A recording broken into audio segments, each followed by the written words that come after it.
This is Cyanotype, and I am here with Dan, Lom, Cameron, and Brendan from the band BLUFF.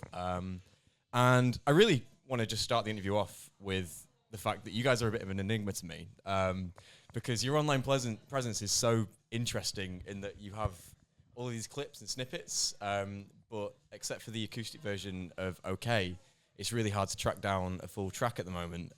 So really, I just wanted to start this off with giving you the opportunity to introduce yourselves and kind of talk about who you are, where you've come from, and just kind of talk about where your music comes from. I think, yeah, that's amazing. You really do your research. We're BLUFF. We started, how long have we been going? Since April last year, coming to a year now. Yeah, I guess it's always been from the start. It's that mysteriousness that we kind of chase and try and, give and also take a little bit as well. And, posting and stuff, because I feel like nowadays it's pretty common for bands to post TikTok clips and whatnot, speaking to the camera and stuff. And we're trying to find a mid-ground between that. I think that sums up our content the best, really. Yeah. Well, I find it really interesting because you have this mix of these really well-produced TikToks, and you'll put your lyrics on screen. And I'm going to talk a little bit about those lyrics later. So you clearly put a lot of time and effort into them, but there is this mysteriousness. And I've seen you described as old indie. I've seen noise attributed to you, which when you've got a sax player is a really interesting tag to have. So I just want to ask, kind of, how would you describe your sound? Is it those things? Is it something else? Well, polite noise in the bio, but yeah, no. It's genre-wise, we like championed shoegaze for the start of it, but then we realised we're an indie rock band with a bit of shoegaze, with a bit of sax. We got a really jazzy tune on this set that we've just come up with in the last few weeks that we really like. Quite undefinable. We'll work on it, or maybe we won't. Maybe we'll stay undefinable. BLUFF. The furry sort of floaty. To kind of add to that, I think we were so hesitant to call ourselves indie because it's so broad. So we just thought, let's just see what we can produce, because it kept changing. Like each week we'd write something new. Maybe we weren't keen on something like that. So in our first gig with Llama Llama, we don't really have that kind of sound as much. We've definitely changed, and we're going to keep changing. But we just thought we can't give ourselves a genre, because we just keep changing a bit, but we enjoy doing that. And hopefully that will come through in the live set that we get later. On the same track, I mean, what's it like having a saxophonist? I don't know if I pronounced that right, but having a saxophone in the band is such a... It's great. I mean, first of all, I kind of want to ask where that comes from. I mean, you see bands like, people like Bruce Springsteen all use saxophones. You see a little bit of the brass element in people like Black Country New Road. I mean, where are the influences, especially towards Cameron? How did you start with the saxophone, and how do you incorporate it into BLUFF's music? I feel like you have to answer this one. Yeah. Well, I've been playing sax since I was 12. I started on flute actually, but then it's a pain to mic up, and sax is just a much better presence, well, especially in a band like this. I don't know how it is working with me. I think yeah, absolutely appalling. Yeah. But no, it adds that punch that I don't think you get from any other bands like us. Obviously, you got 1975. We got with John. I take a lot of inspiration from that, especially in a lot of the stuff you'll be hearing tonight. Yeah. I was just gonna add to that. I just thought I've been in a few sort of indie rock style bands before, and it's like really obviously good fun playing it. But there's just a few times where we're playing, I just hear something from the sax come through, and it takes me off guard every single time. Which I think is a really, really nice thing to have in the band, where it's just sort of that extra variable which just comes in every now and, especially with Cam's talent, it's just unbelievable sometimes, I mean, it really cuts through. You've got a Wonder Horse cover on your TikTok, and I did mean to ask, what your influences are as a whole. I mean, I'm guessing Wonder Horse, but when you hear the sax on that, it's something so different, and it really does just cut through everything else in this really lovely way. But on the same vein as that, who do you think influences you most? I mean, if I was to guess, I'd also guess kind of a Smashing Pumpkins influence on Call. The rhythm section on that's very kind of melodic and really pretty. But who would you say your main influences are? I think definitely we all have different influences, and that's where it really meshes together in the sound that we have. Like for example, I love Smashing Pumpkins, like you said. Wonder Horse is incredible, independent and more of a. They're really taking it back to where I feel like music should be, without that push of, being overly advertised and whatnot, making kind of, I wouldn't say clickbaity, but clickbaity TikToks and stuff, I feel like we strive to achieve some of that with our music as well. Yeah, well, when I started sax, it was very much jazz, big band orientated. I was in North Arts Youth Jazz Band, and my saxophone teacher was actually he's the father of the bassist in Wonder Horse. So that was a nice direct link. And then he was like championing their stuff throughout my development as a saxophonist. But it wasn't until I got to uni where I started properly listening to Wonder Horse, and then realizing that this stuff's actually really fun to play, and I can incorporate all the jazz elements that I've learned and all the classically trained stuff from the flute into a band like this, and genuinely just have fun with it. I like how everything layers up. Lon was here saying he hears stuff from us. I hear stuff from Brendan, little lines on the guitar, and then I'll just harmonise with that. Just expand on it like you would do with a jazz standard if you were improvising. In this, I think my influences in this band, because as a bass player in indie rock band, it's a lifetime of root notes basically, which I've had in the bars, and it's sort of like you try and stretch out a little bit, and it's sort of for the sake of everyone else, just sort of playing it easy. But in this one, I think with these guys, obviously with like the sax and also having a drummer like Dan to sort of have the other half of the rhythm section there is just such like fun. Just having it add like a little bit more like the jazzy side as opposed to just one thing at a time, like is in a lot of other stuff. It's really good fun to have, just to play a bit more of a play around instead of just that standard 4 chord sequence that everyone uses on TikTok nowadays. Just being able to play with a few more interesting bits. I've got a really obscure taste in music. It's really weird.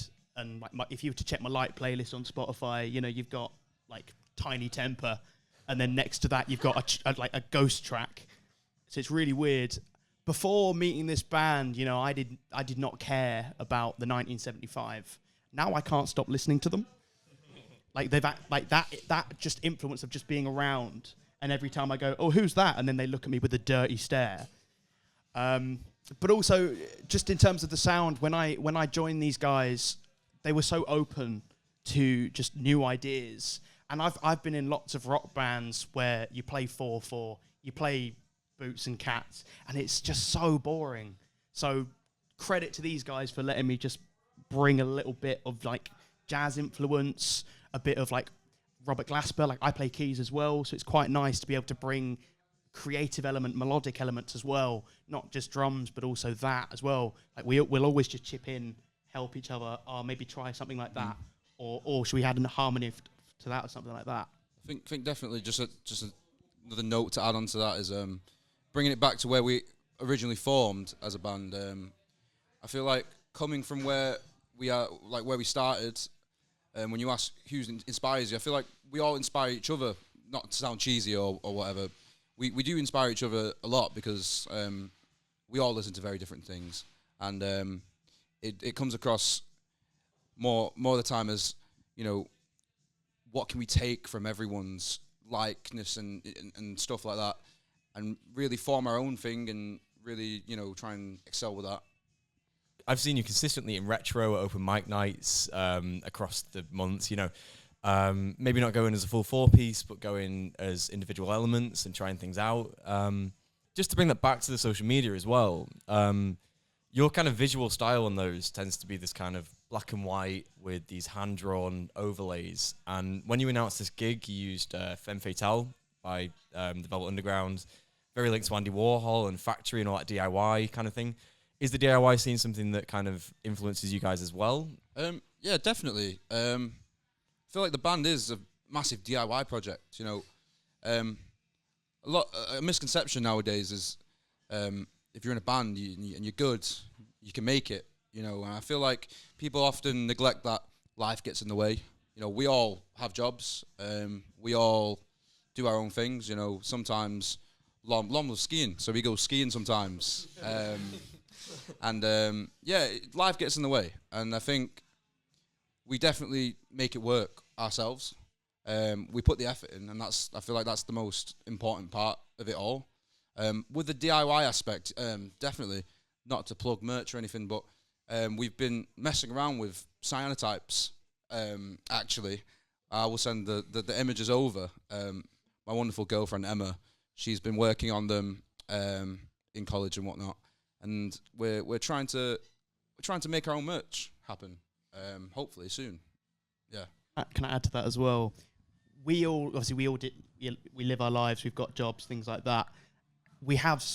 So we don't really have much time to hang out as much as we'd like. So I suppose when we do we finally get a session booked.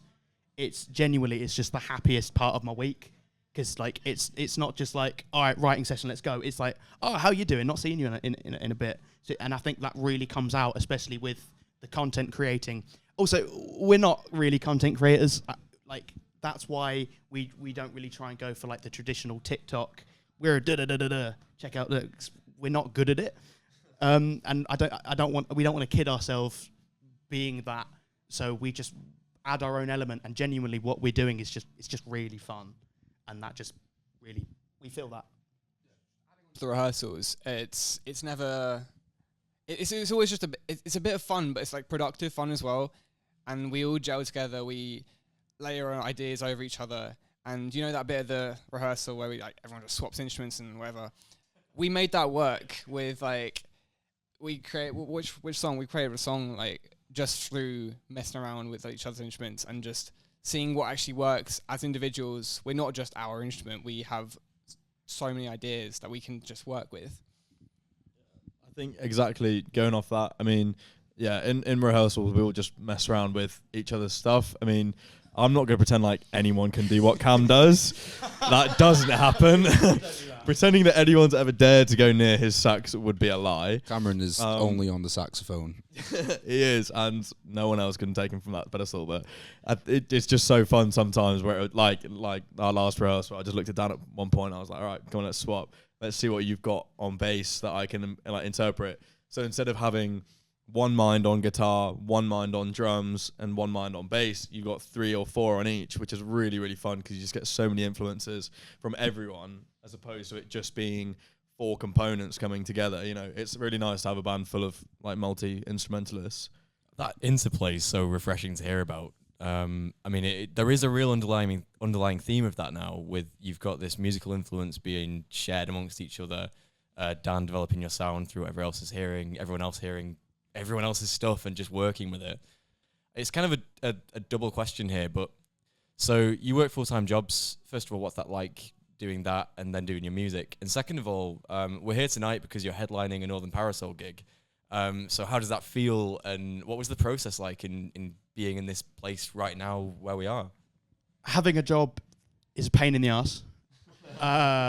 But in doing that job, it really does just make this even more sweeter, because knowing that our time we've got less time to do what we want, but that makes it more valuable. If that makes sense. So I live for the days we get to do a gig like this, and we're so excited because it's a little part of our lives, but we want to make it so much bigger. It's the release of, you know, working so hard on something and then actually getting there and accomplishing that. I think we all share that amongst ourselves. You know, we love it. We love being in a band. This band especially, obviously, and we just can't wait to see where it goes from here. Honestly, I feel like we're very thankful to Northern Parasol for putting us on and having such trust in us, and, you know, sold out venue tonight. Do you think that it being a sold out event tonight kind of speaks to the fact that there is something successful in doing your kind of grassroots growth that you're doing? You know, there isn't a massive online presence, and yet your first headline set is sold out. I think, yeah, definitely. I feel like the way that we envisioned the band had always, we never wanted to over publicize things and, you know, make our business everyone else's. I feel like we wanted to, from the start, from the get-go, is always build a community and, you know, familiar faces, friends and family, and expand it from there. I feel like a strong fan base comes from that sense of community. And I feel like we found that amongst each other, really. You know, coming from me, I've been in bands before, studying music in, you know, college. And I never really felt at home. And I think as soon as this band happened, it kind of just clicked for me, being something I personally want to do. And these lads, I'm sure you all share the same ideology of what this is, yeah. I think also, in terms of the content creation online, we have like sessions every now and then when we get together and we'll just make stuff. And I think it's a lot of the time, like I've got a lot of mates in bands and they're always like, oh, we've got to make some content for the TikTok. But I think the thing with us is if we don't want to make the content, we don't make it. And so all the content that comes out is genuinely stuff that we actually just want to share. It's not like, oh, all right, let's try and get some views. Let's make this TikTok that we don't actually want to do, but it's going to get views. Like, it's hopefully going to grow naturally. And so we don't really think that like just making things for the sake of views is, you know, is our kind of way. We'd much rather just get together, have some fun, like make, like sort of have that creative side of making the content and then leave it at that. I mean, you get a real impression of that with what you have put out. There was a question I really wanted to ask, but it's really hard to segue into it. It's just you've got the OK acoustic version on Instagram, and throughout the entire thing, there's this really nice sort of church bell sound in the background. And I say really nice. I don't know if it was intentional or not, and I'd love to ask you, but it creates this really haunting kind of undertone to a song that to me feels quite personal. But when you talk about don't bite your tongue, your life is young and things like that, just these really kind of deep cutting lyrics that you've chosen to put out there. So I'll start with, you know, was the church bell noise intentional? Yeah, so we paid the church. No, well, so like we said, it was a day of, we wanted to create a promotional video to promote the single. After being in the studio consecutive weeks in a row, spending time on it, we just wanted to get out there. So it was me and Cameron walking around Manchester desperately trying to find somewhere to shoot this video, and we did try to escape the bells, but in the end I feel like they just did their magic, and it's a video that, I mean, it's a happy accident, and I'm personally very proud of it. Cameron, the videographer, with his awesome shots, just made it happen. You know, it's something that, like I said, we don't really think too deep into things. It's more of it comes and we work with it. It's like that sort of DIY project thing again. Yeah. It's just sort of, we'd try something. If it didn't work, it didn't work. If it does work, like the bells, it sounded cool, leave it at that, you know. Adding to that, I think a lot of our music, not only, you know, swapping instruments, things like that, a lot of stuff has just happened by accident, and us not messing around, but I feel like we're all just, well, it kind of is.